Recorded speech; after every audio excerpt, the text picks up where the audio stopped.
दोस्ती हम नहीं तोड़ेंगे, तोड़ेंगे दम मगर तेरा साथ ना छोड़ेंगे।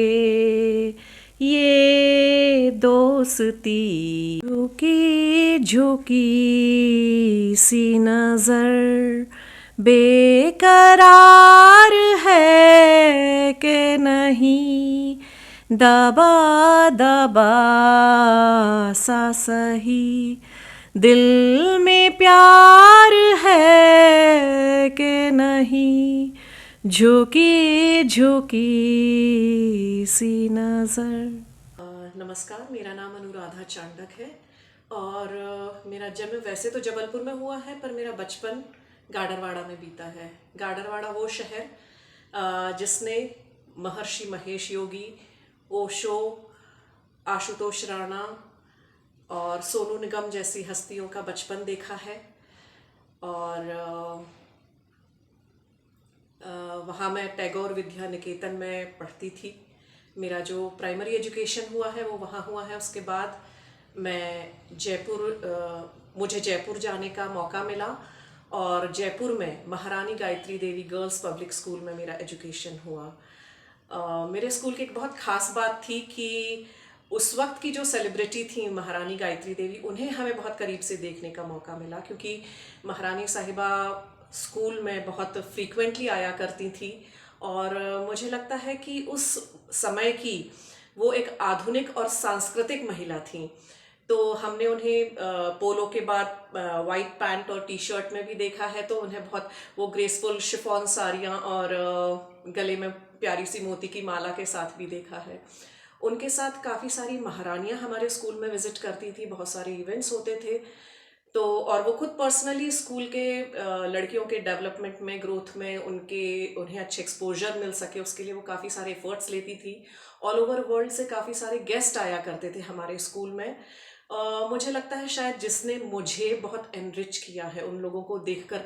शायद उस वक्त मैं एक साधारण सी छात्रा थी उस स्कूल की, पर ऐसे लोगों का सानिध्य देखकर, पाकर और उनसे मिलकर हम लोगों ने कहीं ना कहीं एक अवचेतन मन में बहुत कुछ सीखा है। तो मेरा बचपन बहुत सुंदर था। मेरे जो दादाजी थे वो नगर सेठ थे, तो फाइनेंशियली तो काफ़ी वेल ऑफ थे। इवन सिटी में काफ़ी अच्छी जान पहचान, या जैसे कहते हैं ना, आपको हर व्यक्ति जानता है उस शहर में। तो बचपन से ही बहुत सुंदर माहौल मिला, बहुत प्यारा माहौल मिला। जॉइंट फैमिली थी 50 लोगों की।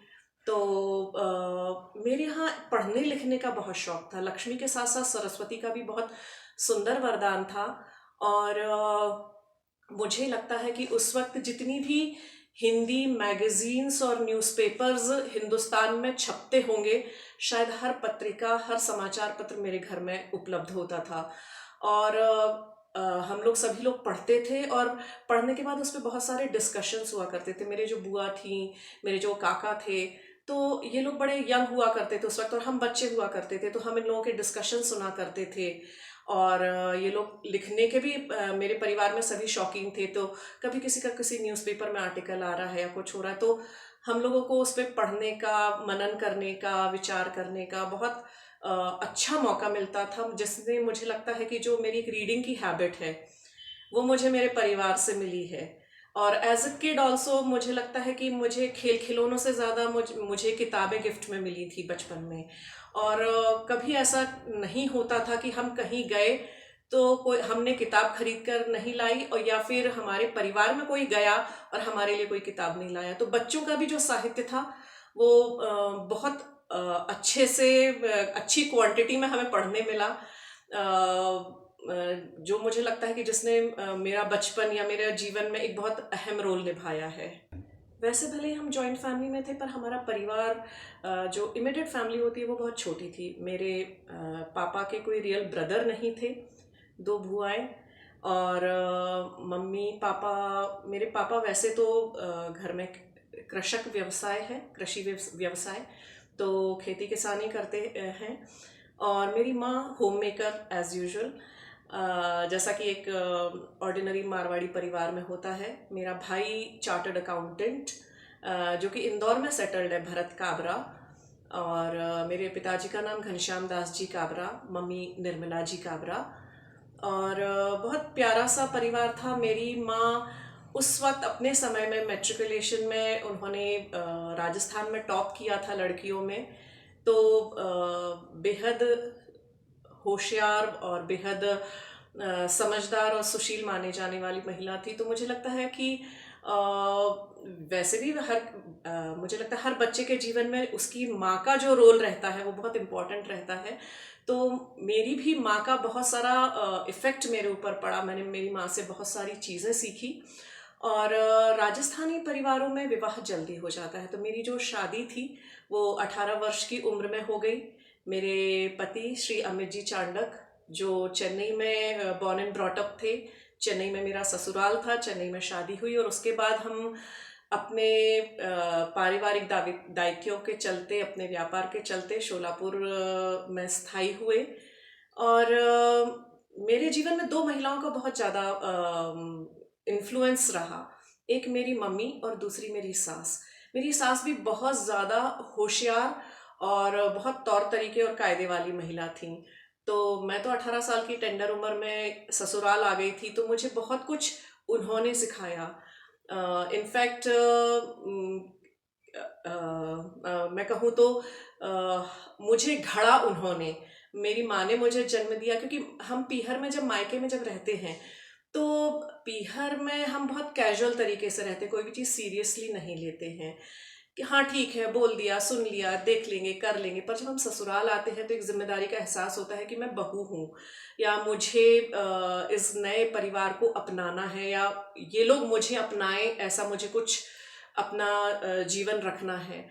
तो तब हम ज़्यादा कॉन्शियसली एफर्ट्स लेते हैं और दूसरों की सुनते हैं या समझने की कोशिश करते हैं। तो ऐसे वक्त पर मेरी सासू माँ मेरे साथ थी और उन्होंने मेरे जीवन को बहुत इन्फ्लुएंस किया है। मैंने मुझे लगता है बहुत सारी मेरी लाइफ की फ़िलॉसफीज़ हैं, या जो मेरा जीवन जीने का तरीका है, वो बहुत कुछ उनसे इन्फ्लुएंस्ड रहा शुरू से। जब मैं जयपुर में पढ़ रही थी तो मुझे दूरदर्शन से ऑफ़र आया। वो एक नए चेहरे की तलाश में थे, बच्चों के लिए एक छोटा सा कार्यक्रम हुआ करता था, नन्ही दुनिया करके। तो उसकी कंपेयरिंग करने के लिए उन लोगों ने मुझे ऑफ़र दिया। और मेरे परिवार में सभी की सहमति थी, तो मुझे वो मौका मिला। पर उस वक्त दूरदर्शन पे एक बहुत मज़ेदार बात हुआ करती थी कि जैसे आजकल हम जब रिकॉर्ड करते हैं तो हमसे कहा जाता है कि ठीक है, गलत है तो आप फिर से रिपीट कर लीजिए, या एडिटिंग हो जाती है। एडिटिंग करना बहुत आसान है आजकल के सॉफ्टवेयर्स के टाइम। पर जब उस वक्त रिकॉर्डिंग हुआ करती थी तो उस वक्त एडिटिंग का कोई झंझट नहीं हुआ करता था। आपको एक गो में रिकॉर्ड करना पड़ता था। अगर आपने गलत बोल दिया तो गलत बोल दिया, वो तो फिर आपके उसके साथ ही चला जाता था। तो बहुत कॉन्शियसली, बहुत होमवर्क करके, बहुत मेहनत करके, बहुत नोट्स बना के, बहुत प्रैक्टिस करके और फिर वो प्रोग्राम करना पड़ता था। तो वो एक जीवन का बहुत सुंदर अनुभव था। उसने मुझे बहुत कुछ सिखाया, बहुत सारा कॉन्फिडेंस दिया उसने मुझे।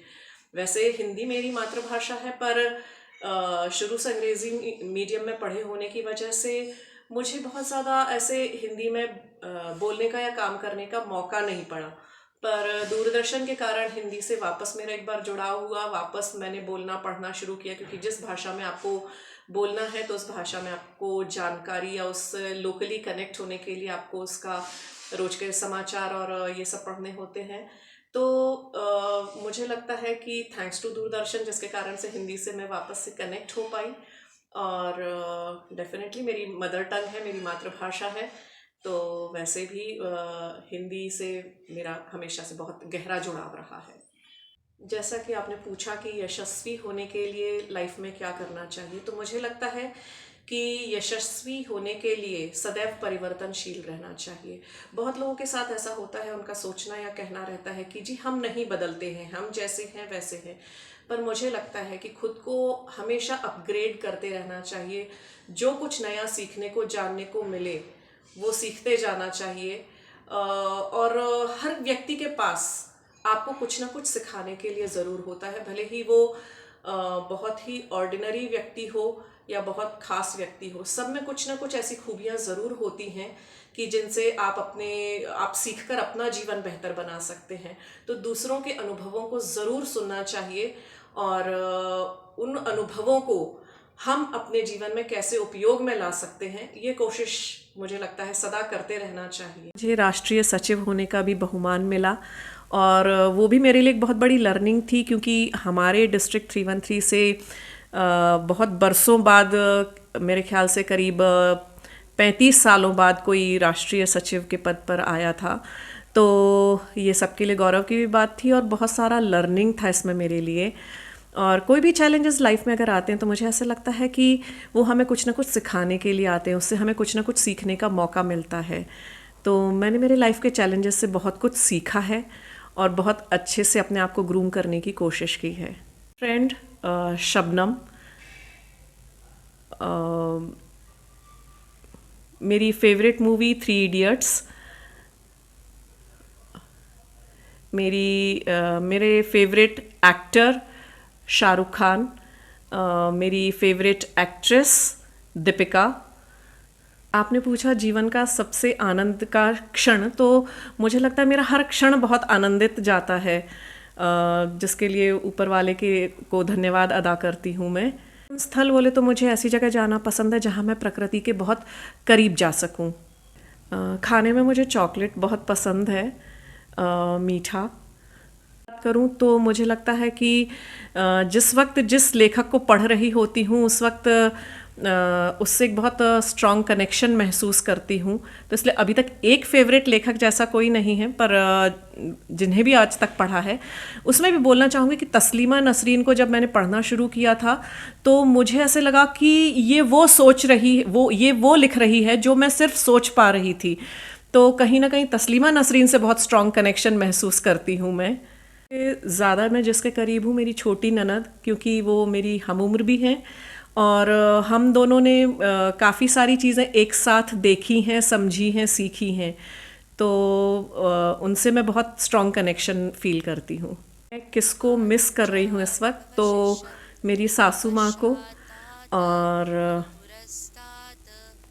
मेरा फेवरेट सीज़न है बारिश। अगर मुझे अभी सॉरी बोलना है किसी को तो मैं मेरी मम्मी से बोलना चाहूँगी, क्योंकि मुझे लगता है कि शायद मैंने उन्हें जितना ग्रांटेड लिया है या जितना सताया है उतना तो मैंने किसी को भी शायद परेशान नहीं किया होगा बचपन में। मेरी बेस्ट फ्रेंड थी शबनम। हम सभी ओशो को जानते हैं, उनके भाई की पोती थी शबनम। और शबनम में एक बहुत ख़ास बात थी कि वो बहुत बहादुर थी। तो वो मुझे हमेशा बोलती थी कि आज्ञाकारिता पे कोई नोबेल प्राइज़ नहीं मिलता है। तो मैं बहुत जैसे आज्ञाकारी और बहुत डरपोक टाइप की लड़की थी और मुझे लगता है मुझे बदलने में उसका बहुत बड़ा हाथ था। मेरे अंदर जो परिवर्तन आया या जो मैं बोल्ड बनी या जो मैंने चीज़ों को स्वीकार करना और उनको फेस करना सीखा, तो मुझे लगता है उसका बहुत बड़ा हाथ था उसमें। जिंदगी एक सफ़र है सुहाना, यहाँ कल क्या हो किसने जाना। जिंदगी एक सफ़र है सुहाना, यहाँ कल क्या हो किसने जाना। झुकी झुकी सी नज़र बेकरार है कि नहीं, दबा दबा सा सही दिल में प्यार है कि नहीं। झुकी झुकी सी नज़र तू अपने दिल की जवां धड़कनों को गिन के बता, मेरी तरह तेरा दिल बेकरार है कि नहीं। झुकी झुकी सी नज़र बेकरार है कि नहीं, दबा दबा सा सही दिल में प्यार है कि नहीं। झुकी झुकी सी नज़र। धनंजय शिंदे, जैसे आपने पूछा कि ये प्रोग्राम आपको कैसा लगा, तो मैं ये बोलना चाहूँगी कि आप तो मुझे पूरा फ्लैशबैक में ले गए, क्योंकि जो हमने हमारा बचपन, हमारा परिवार, हमारी इच्छाएं, मतलब ससुराल का परिवार, पीहर का परिवार, दोस्त, आपने सबकी याद दिला दी। इसके लिए थैंक यू सो मच, बहुत बहुत धन्यवाद आपका।